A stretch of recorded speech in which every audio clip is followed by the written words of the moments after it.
अस्सलाम वालेकुम। रात हमने क्या पढ़ा था? रात हमने पढ़ा था आपका रिलेटिव प्रोनाउन। अभी हम पढ़ेंगे agreement of relative pronoun and it's antecedent. अब रिलेटिव प्रोनाउन का जो एग्रीमेंट है उसके साथ एंटीसीडेंट के साथ एग्रीमेंट जो होता है वो बड़ा अहम सवाल होता है कि कभी कभी एंटीसीडेंट को हम ओमिट कर देते हैं, कभी कभी एंटीसीडेंट हम उसके साथ जो है ना लगा देते हैं। तो यहाँ पे जो है ना मीनिंग का बड़ा फ़र्क पड़ता है और ग्रामेटिकल रूल्स के हवाले से तब्दीलियाँ आती हैं। जैसे कि the as a relative pronoun refers to a noun और pronoun called its antecedent, it must be of the same number and person as its antecedent।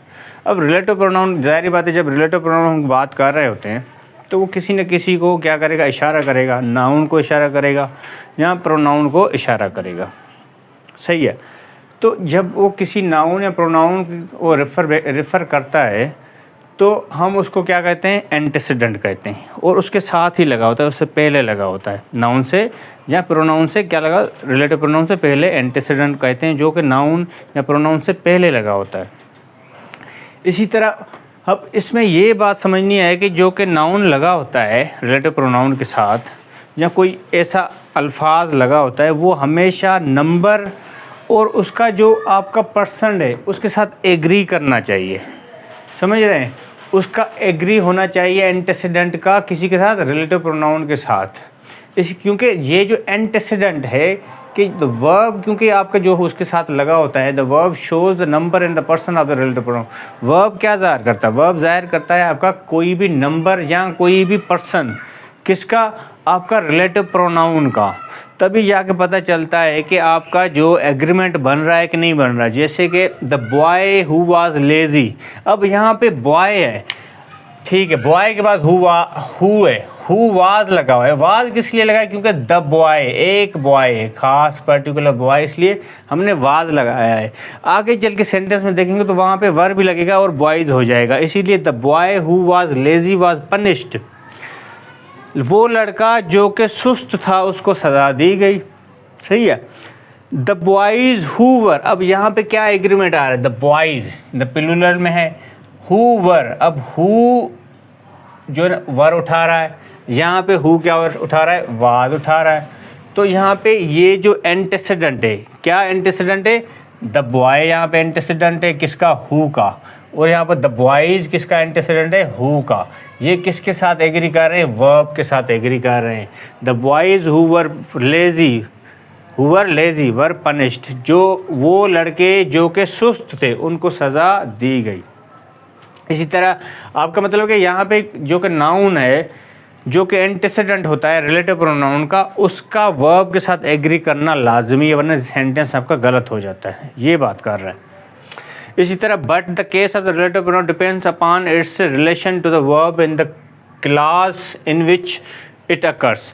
अब जो रिलेटिव प्रोनाउन का जो मसला है वो किस पे, अब उसका जो रिलेशन किस पे डिपेंड करेगा? उस चीज़ पे जो वर्ब लगा होगा उसके साथ, उसके रिलेशन पे डिपेंड करेगा। किस में? क्लास में, इन विच इट अकर्स, जिस क्लास में वो उसको डाला जाएगा। कि जैसे Rama is the boy who did it, Rama वो लड़का है जिसने वो किया है, रमा वो लड़का है जिसने ये किया है। Rama is the boy who did it. अब यहाँ पे ये देखें रिलेटिव प्रोनाउन क्या है? हु। ठीक है, किस पे डिपेंड करता है? Relation to the verb. Verb कौन सा है? Is. Rama is the boy, Rama is the boy जो है वो हु जो है उस पर क्या कर रहा है? उसके साथ रिलेशन में काम कर रहा है। हु डिड इट, डिड के साथ भी वो रिलेशन बना रहा है क्लास में जहाँ पे वो डाला गया हुआ है। इसी तरह Rama is the boy to whom I spoke. अब रमा वो लड़का है जिससे मैंने बात की। Rama is the boy to whom I spoke, जिससे मैंने बात की।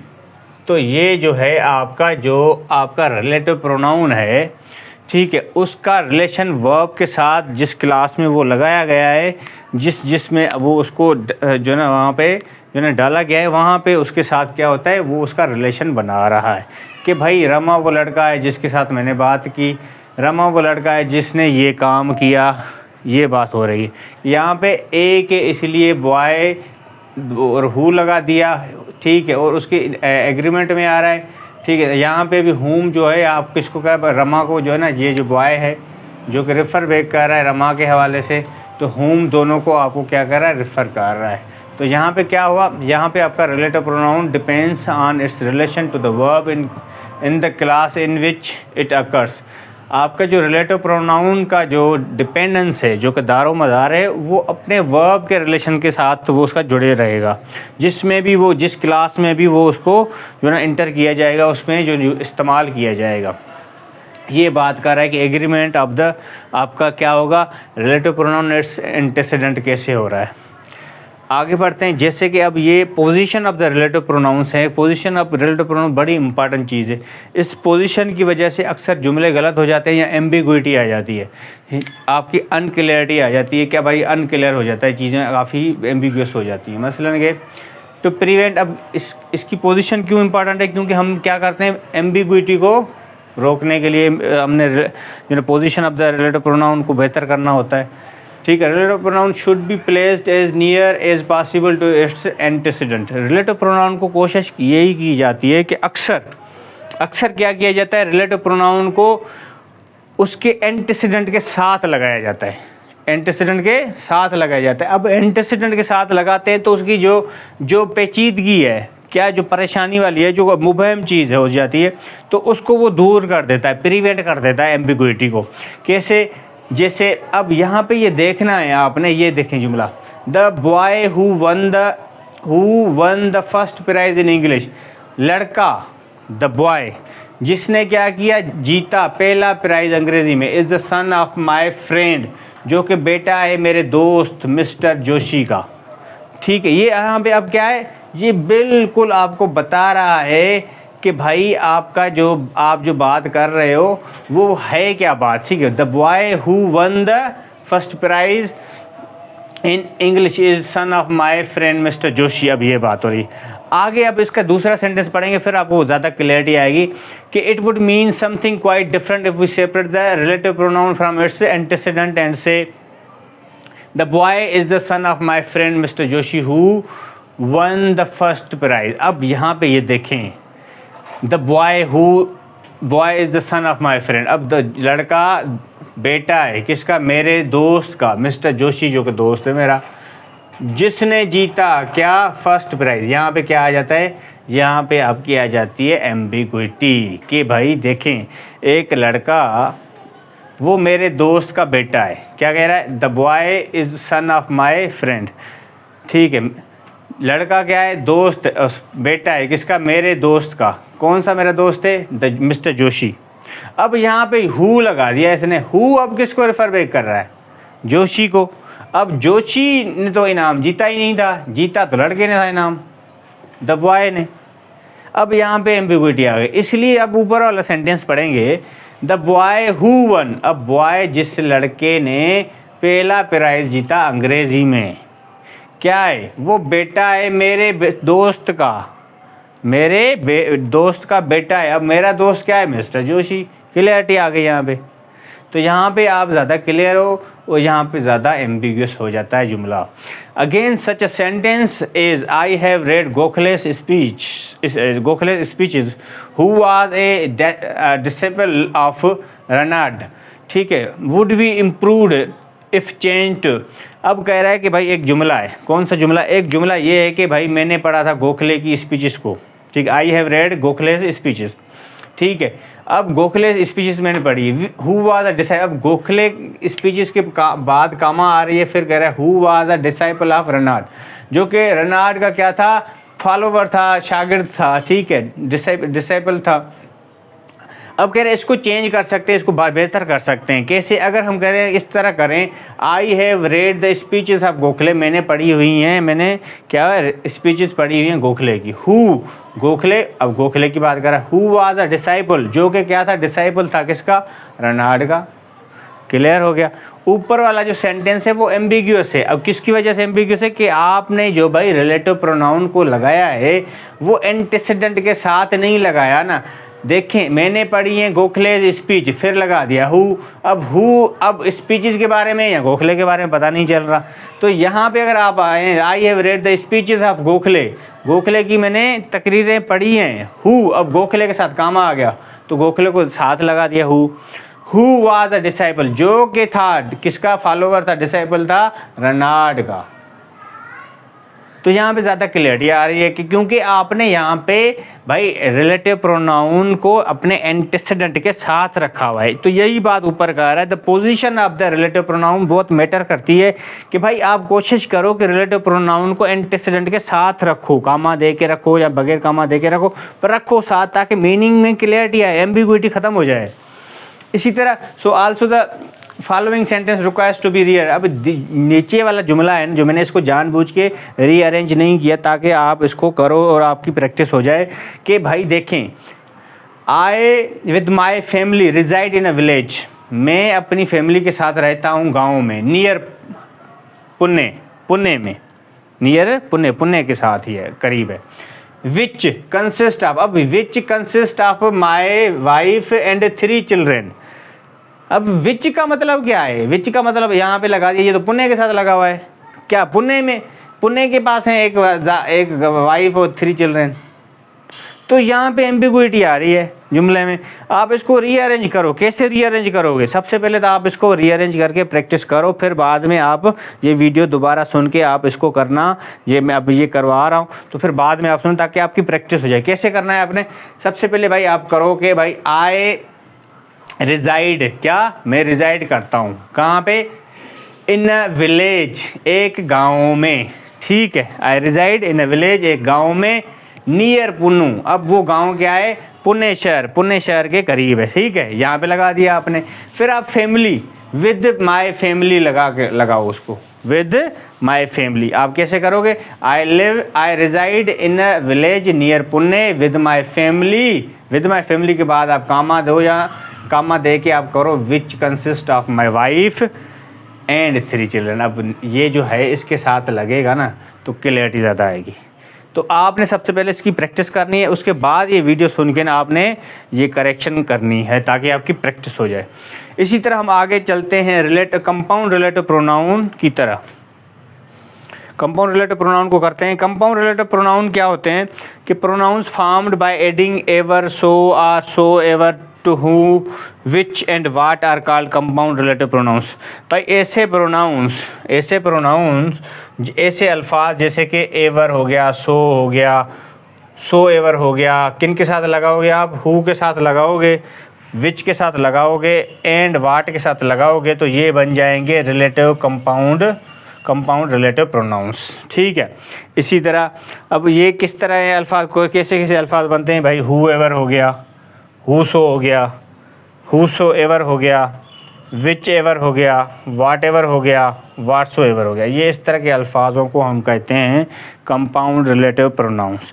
These relatives have no antecedent express. इन रिलेटिव्स का एंटीसीडेंट नहीं होता, वाज़ेह तौर पे एंटीसीडेंट इनके साथ नहीं लगता। जैसे कि जुमला आप देखें, हु सो डिक्ट, अब ये पुरानी अंग्रेजी में लिखा हुआ है पर इसकी मीनिंग मैं आपको समझा देता हूँ। Who so digged a pit shall fall therein. भाई कह रहा है कि जिसने भी खड्डा खोदा है, जिसने भी खड्डा जो डिग किया हुआ है उसको डिग किया हुआ है तो वो उधर ही खुद ही गिरेगा, उसी में खुद ही उस खड्डे में गिरेगा। जिसने भी खड्डा खोदता है तो वो खुद ही खड्डे में क्या है, गिरेगा। तो यही बात कर रहा है।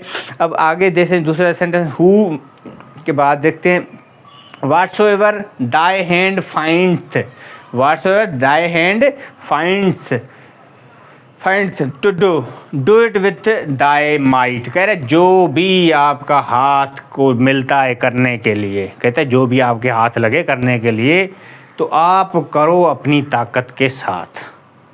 समझ रहे हैं, ये पुरानी अंग्रेजी में लिखा हुआ है कि भाई दाय मतलब यू, ठीक है, दाय मतलब अब whatsoever your hand finds, your हो जाएगा इसका पॉजिटिव कैसे, ठीक है, हैंड फाइंड्स मिलता है, फाइंड करता है, डिस्कवर करता है, टू डू करने के लिए, do it with Dai might, अपनी ताकत के साथ करो, अपने फोर्स के साथ करो, अपनी लगन के साथ करो, जो भी हाथ लगता है ईमानदारी के साथ करो, ताकत के साथ करो और मेहनत के साथ करो। ये कर रहा है, बात कर रहा है।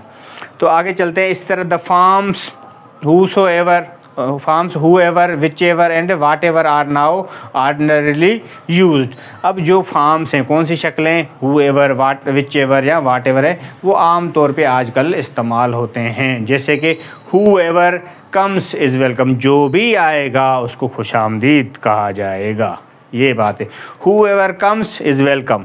अब whoever का क्या मतलब है, any person who, जो भी आएगा, एनी पर्सन, जो भी आएगा उसको क्या कहा जाएगा, उसको खुशामदीद किया जाएगा। whoever comes is welcome। अब यहाँ पे whoever का मतलब है एनी पर्सन हु, जो भी आएगा, उसमें मेरा दुश्मन हो, दोस्त हो, ये बात नहीं की जा रही। जो भी आएगा उसको भलीकार, उसको वेलकम किया जाएगा, उसको खुशामदीद कहा जाएगा। इसी तरह आगे बढ़ते हैं कि भाई take whichever you like, भाई जो भी आपको पसंद है उठा लो, जो भी आपको पसंद है उठा लो। ये बात हो रही, ये यहाँ तक था रिलेटिव प्रोनाउन। अब हम आगे चल रहे हैं इंट्रोगेटिव प्रोनाउन की तरफ, और ये मेरे ख्याल से उसके बाद है आपका कंपाउंड इंट्रोगेटिव प्रोनाउन। फिर हमारा प्रोनाउन से हमारी जान छूट जाएगी। फिर आज आगे interrogative pronoun, the pronounce which do the work of asking question that require the answer of nouns is called interrogative pronoun. भाई ऐसे प्रोनाउंस, कौन से ऐसे प्रोनाउंस जो कि काम करें सवाल पूछने का, ऐसे प्रोनाउंस जो सवाल पूछने का काम करें। That require the answer of noun, जिसमें क्या, जिसका जवाब आपका नाउन की शक्ल में आए, जिसका जवाब आपका नाउन हो, कोई भी नाउन। अब आपने नाउन तो पढ़े होंगे, नाउन के काफ़ी सारे किस्म होते हैं, ठीक है, और नाउन की चीज़ें को आपको ज़्यादा 8-9 जो उसके काइंड से वो पढ़ने पड़ेंगे। उसके साथ साथ नाउन की डेफिनेशन पड़ेगी। भाई कोई भी ऐसा नाम, किसका, किसी भी पर्सन का, किसी भी इंसान का, किसी भी जगह का, किसी भी आइडिया का, किसी भी चीज़ के नाम को हम नाउन कहते हैं। तो किसी भी चीज़ का नाउन, अब नाम जो है ना आएगा और वो जवाब में आएगा। किस जवाब में आएगा, जब सवाल पूछा जाएगा, और ऐसा सवाल पूछा जाएगा जो कि प्रोनाउंस होंगे उसमें, तो उसी को इंट्रोगेटिव प्रोनाउंस कहेंगे। अब यहाँ पे थोड़ी मिसाल जो है ना मैं आपको बताऊंगा, पर इसमें ये इंट्रोगेटिव प्रोनाउन की बात नहीं की जा रही, क्योंकि इंट्रोगेटिव प्रोनाउन में डायरेक्ट सवाल नहीं होता, इनडायरेक्ट सवाल होता है। डायरेक्ट और इनडायरेक्ट क्वेश्चंस होते हैं, वो दोनों चीज़ों में थोड़ा फ़र्क है। कैसे, अब ये देखें हु इज़ देयर। अब हु का यहाँ पे जो ना आपको फ़िलहाल में नहीं बता रहा क्या है, पर इसको आप फ़िलहाल जो है ना इसको रहने दो कि हु जो है यहाँ पे प्रोनाउन नहीं है। बस ये आप जो है ना देख लो इसको फ़िलहाल, क्योंकि डायरेक्ट सवाल में आता है। ये फ़िलहाल जो है इसको आप रहने दो। Who is there, who are you, ये डायरेक्ट सवाल में आता है, डायरेक्ट क्वेश्चन में आता है। और about whom are you talking, who are you talking about, ये मैं आपको इसके बारे में थोड़ा बाद में डिटेल में बताऊंगा कि ये क्या, हु यहाँ पे क्या है और अबाउट हुम यहाँ पे क्या है। तो इसको हम बाद में थोड़ा देखते हैं। अब आगे चलते हैं इंट्रोगेटिव प्रोनाउन अल्फाजों की तरह, जैसे कि हु है, हुम है, हुज है, विच है, वाट है, are similar in form to relative pronoun. अब ये जो है रिलेटिव प्रोनाउन की तरह भी काम करते हैं, ठीक है। But the work which they do is for asking question. अब वो काम जो करते हैं वो सवाल पूछने का काम करते हैं। Are used in asking indirect question. अब इनको इस्तेमाल किया जाता है, क्या, इनको हम इस्तेमाल करते हैं इनडायरेक्ट क्वेश्चन करने का, ठीक है। इनडायरेक्ट क्वेश्चन करने का हम इसके लिए इस्तेमाल करते हैं। जैसे कि I asked who was speaking, मैंने पूछा भाई। I asked who was speaking, कि मैंने पूछा भाई बताओ क्या। I asked who was speaking, मैंने पूछा कौन बात कर रहा था। अब यहाँ पे हु क्या है, यहाँ पे हु आपका है रिलेटिव इंट्रोगेटिव प्रोनाउन। ओ सही हो गया, यहाँ पे इंट्रोगेटिव प्रोनाउन की हैसियत से काम कर रहा है कि आपका जो है ना हु है वो इंट्रोगेटिव सवाल कर रहा है कि आई आस्क्ड, मैंने पूछा हु वाज स्पीकिंग, कौन बोल रहा था। I do not know who is there, मैं नहीं जानता वो वहाँ पे कौन है। हु इज़ देयर, वहाँ पे कौन है। हु इज़ देयर, वहाँ पे कौन है। तो मैं नहीं जानता वहाँ पे कौन है। यहाँ पे हु जो है वो इंट्रोगेटिव प्रोनाउन इनडायरेक्ट सवाल में इस्तेमाल हो गया। Tell me what you have done, मुझे बताओ आपने क्या किया है। What you have done, what you have done, what यहाँ पे क्या है, आपका इंट्रोगेटिव प्रोनाउन की हैसियत से इस्तेमाल हो रहा है। आस्क व्हाट ही वांट्स, पूछो जो ये चाहता है, पूछो जो ये चाहता है। यहाँ पे वाट इंटरोगेटिव प्रोनाउन की इनडायरेक्ट सेंटेंस में इस्तेमाल हुआ है। से which you would like best, कहें जो आप कहना चाहते हैं बेहतरीन, कहें जो आप जो भी बेहतरीन कहना चाहते हैं। तो विच यहाँ पे इंटरोगेटिव प्रोनाउन की हैसियत से इस्तेमाल हो रहा है। इसी तरह हम देखते हैं कि भाई कंसीडर द फॉलोइंग सेंटेंसेस। अब नीचे वाला जो जुमले हैं, जैसे कि who gave you that knife, किसने आपको वो खंजर दिया। Who gave you that knife, किसने आपको वो खंजर दिया। ये क्या है, नॉमिनेटिव केस में इस्तेमाल हो रहा है। हु नॉमिनेटिव केस में, सब्जेक्टिव केस में इस्तेमाल आपका हो रहा है। हुज इज़ दिस बुक, ये किताब किसकी है। यहाँ पे ये हुज क्या हो रहा है, पॉजिटिव केस मालिकियत के शक्ल में इस्तेमाल हो रहा है। To whom were you asking, किससे आप पूछ रहे थे। To whom were you asking, हुम किस में हो रहा है, आपका एक्यूजेटिव ऑब्जेक्टिव केस में इस्तेमाल हो रहा है। Today the accusative verb, today the accusative who, जो आज कह रहा है कि एक्यूजेटिव हु है is more usual than whom. Who ज़्यादा इस्तेमाल होता है हुम से, स्पेशली इन स्पोकन लैंग्वेज, खुसूसन बोलने के हवाले से जब अंग्रेज़ी बोली जाती है। What and which do not have different forms of different case, what और विच के जो है ना मुख्तलिफ शक्लें नहीं हैं, मुख्तलिफ केसेस में जब इस्तेमाल होते हैं वो। इसी तरह who is used of persons only, who हमेशा पर्सनस के लिए इस्तेमाल, लोगों के लिए इस्तेमाल होता है। जैसे कि who is knocking at the door, कौन दरवाजे को खटखटा रहा है, कौन दरवाजे को खटखटा रहा है। ठीक है, इसी तरह आप जो है ना इसको इस्तेमाल करेंगे। होम डिड यू सी, किसको आपने देखा, किसको आपने देखा। Which is used of both persons and things, which को भी आप दोनों के हिसाब से इस्तेमाल करेंगे, कि दोनों के लिए, पर्सनस और थिंग्स के लिए। हु सिर्फ लोगों के लिए और विच आप पर्सनस के लिए भी इस्तेमाल कर सकते हैं, चीज़ों के लिए भी इस्तेमाल कर सकते हैं। इट एम्प्लाइज सिलेक्शन, इसकी मीनिंग जो सिलेक्शंस के हवाले भी इस्तेमाल की जाती है। That is it employs a question concerning a limited number, ये जो है ना हम आप अक्सर जो है ना इसमें सवाल आता है जो कि लिमिटेड नंबर के हवाले से बात की जाती है। जब विच इस्तेमाल होता है तो वो चीज़ों को डिफ़ाइन करना शुरू कर देता है, लिमिट करना शुरू कर देता है, रिस्ट्रिक्ट करना शुरू कर देता है। आप इसको कहते हैं रिस्ट्रिक्टिव या डिफाइनिंग जो है ना क्लास में इस्तेमाल होता है विच इज़ यूअर फ्रेंड। अब विच यहाँ पे तो महदूद जो है ना चीज़ों के हवाले से, जो महदूद जो है ना आप फ्रेंड्स के हवाले से वो विच इज़ यूअर फ्रेंड, आपका दोस्त कौन सा है, मतलब महदूद लिमिटेड ऑप्शंस हैं तो विच इस्तेमाल किया गया है। विच आर योर बुक्स, मतलब महदूद किताबें पढ़ी हैं, कौन सी किताबें उनमें से पूछ रहा है कि आपकी कौन सी किताबें हैं। विच आर योर बुक्स, आपकी कौन सी किताबें हैं, मतलब कि 2-3 पढ़ी उनमें से पूछ रहा है कि आपकी कौन सी किताब। What is used of things only, what को हमेशा थिंग्स के हवाले, चीज़ों के हवाले से इस्तेमाल किया जाता है। क्या, चीज़ों के हवाले से, थिंग्स ओनली, फ़कत चीज़ों के लिए इस्तेमाल किया जाता है। वाट हैव यू फाउंड, आपको क्या मिला है। वाट हैव यू फाउंड मतलब आपको क्या मिला है, कौन सी चीज़ मिली है। वाट मतलब कौन सी चीज़ मिली है, समझ रहे। तो what is sweeter than Honey, क्या है भाई बताओ, शहद से कोई मीठी है कोई चीज़, क्या है कोई चीज़ मीठी शहद से, नहीं है, कोई भी चीज़ नहीं है, मिसाल के तौर पे। What is sweeter than Honey, कोई ऐसी चीज़ है। अब वाट यहाँ पे क्या कह रहा है, चीज़ों के हवाले से पूछ रहा है, कोई ऐसी चीज़ है जो शहद से मीठी हो, ये बात हो रही है।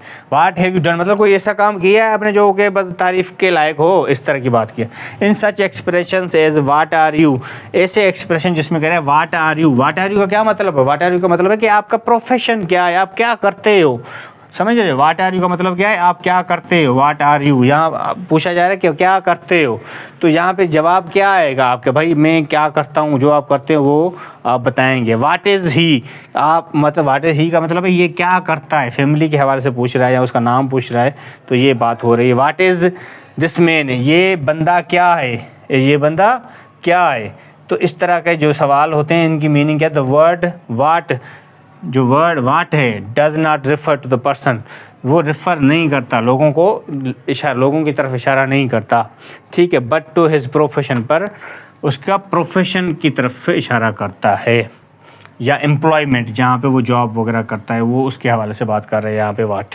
जैसे कि वाट आर यू मतलब आप क्या हो, इसका मतलब क्या होगा, भाई आप बताओ कि आप स्टूडेंट हो, शागिर्द हो, आप डॉक्टर हो, इंजीनियर हो, क्या हो। वो कहेगा मसलन क्या कहता है, आई एम ए डॉक्टर, वो उसका प्रोफेशन है डॉक्टर, इस तरह वो अपना प्रोफेशन बताएगा। व्हाट इज़ ही, वो क्या है, कह रहा है ही इज़ एन इंजीनियर, वो इंजीनियर तो इंजीनियर कहेगा, ठीक है। अगर वो एडवोकेट है तो एडवोकेट कहेगा, अगर वो कुछ और प्रोफेशन करता है तो वो और प्रोफेशन बताएगा। तो इसका मतलब क्या है, व्हाट आर यू का मतलब है कि आप क्या क्या करते हो, आपका क्या प्रोफेशन है। हु इज़ ही, अब हु इज़ ही का मतलब है कि इसका नाम क्या है या इसकी फैमिली क्या है, भाई ये क्या बंदा क्या है, इसके बैकग्राउंड क्या है। मसलन कि he is mister KP. Roy, मतलब ये नाम इस्तेमाल हुआ भाई रेन मार्टिन में, तो मैं इसलिए कह रहा हूँ he is mister KP. Roy, he is mister मतलब जो भी आपको मलिक रियाज खान, ऐसे जो भी आप बात करें, जो भी है उसके बारे में बताएं। विच और वाट, विच एंड वाट, विच और वाट को हम कैसे यूज़ करते हैं, इंट्रोगेटिव एडजेक्टिव भी करते हैं, जैसे कि which book are you reading. अब यहाँ पे विच और वाट को हम इंट्रोगेटिव एडजेक्टिव के तौर पे भी इस्तेमाल कर रहे हैं, जैसे कि विच बुक, अब यहाँ पे कौन सी किताब, कौन सी बुक, कौन सी बुक आप पढ़ रहे हो, कौन सी बुक आप पढ़ रहे हो। तो आप यहाँ पे विच को क्या करेंगे, विच कहेंगे, विच नाउन के साथ लगा हुआ है तो एडजेक्टिव बन गया, विच क्या हुआ, इंट्रोगेटिव एडजेक्टिव है। What manner of man is this, क्या इसके इखला क्या आते हैं, इज़ दिस कामा, उसके बाद that even the wind and the sea obey him. What manner of man is this even the wind and the sea obey him. भाई क्या तो इखला क्या आते हैं इस बंदे की, जो कि इवन जो हवाएं और समंदर हैं वो भी इसके जो आगे झुक रही हैं, ओबे कर रही हैं। तो ये क्या है, वाट क्या है, वाट मैनर क्या है, वाट मैनर मतलब वाट एडजेक्टिव, इंट्रोगेटिव एडजेक्टिव के तौर पे इस्तेमाल यहाँ पे हो रहा है। कंपाउंड इंट्रोगेटिव प्रोनाउंस अब आखिरी आते हैं कंपाउंड इंट्रोगेटिव प्रोनाउंस की तरह।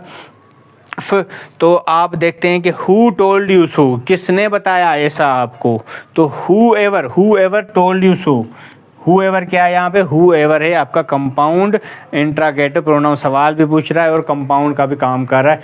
हु एवर जो है ना आपका क्या कर रहा है, आपसे सवाल भी पूछ रहा है, कंपाउंड अल्फाज भी है, इसलिए कंपाउंड इंट्रोगेटिव प्रोनाउन में ये कहा जाता है इसको। वाट एवर आर यू डूइंग, भाई क्या भी कर रहे हो, वाट एवर आर यू डूइंग, जो क्या भी आप कर रहे हो। तो सवाल भी पूछा रहा है और आपका कंपाउंड अल्फाज भी इस्तेमाल कर रहा है, तो कंपाउंड इंट्रोगेटिव प्रोनाउन बन जाता है। इसी तरह नोट पढ़ते हैं the forms whoever, whichever, whatever are intensive. अब ये जो अल्फाज हैं whoever, whichever, whatever, ये इंटेंसिव हैं। जब इंटेंसिटी शो करनी हो ना अल्फाज मीनिंग की, तब इस्तेमाल किए जाते हैं, वरना इनको हम कम इस्तेमाल करते हैं। एम्फेसिस हो, जोर लगाना हो चीज़ पे, तो तभी इस्तेमाल करते हैं। अब pronoun used as an exclamation is called an exclamatory pronoun. अब एक्सक्लेमेटरी प्रोनाउन भी है, जैसे कि वाट लगा के ना, आप वाट लगा के क्या देते हैं, आप एक्सक्लेमेशन मार्क देते हैं, फिर कहते हैं वाट स्टिल है, मतलब कि किसी बंदे को उसने कहा कि आप जाओ, घर जाओ, तो 2 घंटे बाद उसने कहा मैं जा रहा हूँ, पर उसके 2 घंटे बाद वो उसके सामने आ गया, तो उसने वाट स्टिल है, अभी तक क्या यार, अभी तक यहाँ पे हो। I thought you had gone home long ago, मैंने सोचा कि आप काफ़ी टाइम पहले घर चले गए हो। तो वो बात कर रहा है कि भाई हैरानगी वाली गए, वाट के बाद exclamation mark, still here exclamation mark, I thought you had gone home long ago, मैंने सोचा तुम काफ़ी टाइम पहले घर चले गए होगे। ठीक है, ये इस तरह की बात आप जो है ना, ये इसको हम एक्सक्लेमेटरी सेंटेंस भी प्रोनाउन भी कहते हैं। वाट एक्सक्लेमेशन मार्क, वाट के बाद एक्सक्लेमेशन मार्क लगाएं। यू डोंट नो रामा, अब वो हैरानगी का इजहार कर रहा है कि वाट you do not know Rama को आप नहीं जानते, इतनी बड़ी शख्सियत, क्या आप जो ना वो इमरान खान को नहीं जानते, इतनी बड़ी शख्सियत, आप शहबाज शरीफ को नहीं जानते, आप बिलावल को नहीं जानते, तो इतनी बड़ी शख्सियत, तो अगर वो बंदा कोई नहीं जानता तो उसमें हैरानगी, what you do not know Rama, कि आप इतनी बड़े जो मलिक रियाज को नहीं जानते हो, तो ये हैरानगी की जो है ना आपका हैरानगी का इजहार किया जा रहा है। तो अब ये आपका जो है ना, ये इस तरह के सेंटेंस आपका वाट भी आपका एक्सक्लेमेशन मार्क्स या एक्सक्लेमेटरी प्रोनाउन के तौर पे भी इस्तेमाल होता है, जिसको हम एक्सक्लेमेटरी प्रोनाउन भी कहते हैं। तो आखिरी जो चीज़ है वो आखिरी 2 सेंटेंस में पढ़ूंगा, जिसमें आपको ये होगा कि today it is more usual to say what do you do. आजकल ये कहना बहुत ही आम है कि आप व्हाट डू यू डू, आप क्या करते हो, बजाय जो आप कहते हो ना कि व्हाट आर यू, आप उससे बेहतर है आप कहो व्हाट डू यू डू, आप क्या करते हो। आप किसी को कहोगे ना व्हाट आर यू, तो वो थोड़ा अजीब लगेगा आज के दौर में। आप कहोगे व्हाट डू यू डू, आप क्या करते हो। इसी तरह वो बताएगा कि भाई मैं डॉक्टर हूँ या इंजीनियर हूँ। व्हाट डज ही डू, ये क्या करता है। वो बताएगा भाई मैं इंजीनियर हूँ, डॉक्टर हूँ, वकील हूँ, जॉब हूँ, या आर्मी में काम करता हूँ, तो बताएगा व्हाट डज ही डू का जवाब देगा। इसी तरह ये आपका आखिरी जो था एक्सक्लेमेटरी प्रोनाउन। अब ऊपर वाली बात मैं छोड़ के आया था, अब मैं आपको बताऊंगा क्योंकि आपको क्लियर हो गया। ऊपर जो बात थी वो मैंने जानबूझ के आपको पहले नहीं बताई। ऊपर वाला जो हु आर यू था या हु इज़ देयर था, ये बिल्कुल ये भी प्रोनाउन की तरह वर्क कर रहे हैं, इसमें कोई फ़र्क नहीं है। जब भी ऐसे अल्फाज, कौन से अल्फाज, हु हो गया, हुम हो गया, हुज हो गया, विच हो गया, वाट हो गया, ये नाउन के साथ लग जाएंगे तो एडजेक्टिव बन जाएंगे। अगर ये वर्ब के साथ लगेंगे तो ये प्रोनाउन बन जाएंगे। सिंपली इतनी बात थी, ये पहले भी हमने सीखा है और आज भी हमने इसको रिपीट किया। आज ये आपका प्रोनाउन शुक्र अल्हम्दुलिल्लाह ख़त्म हो रहा है और इंशाल्लाह हम अगले जो है ना पार्ट ऑफ स्पीच की तरफ बढ़ेंगे। कमेंट में अगर आप दूसरा कोई लेक्चर चाह रहे हैं जो कि आपका पसंदीदा लेक्चर हो ग्रामर के हवाले से, कंपोजिशन, CSS के पास पेपर्स के हवाले से, तो आप कमेंट सेक्शन में लिख के बता सकते हैं। इंशाल्लाह जल्दी मिलते हैं दूसरे लेक्चर के साथ। दुआ में याद। अल्लाह हाफ़िज़।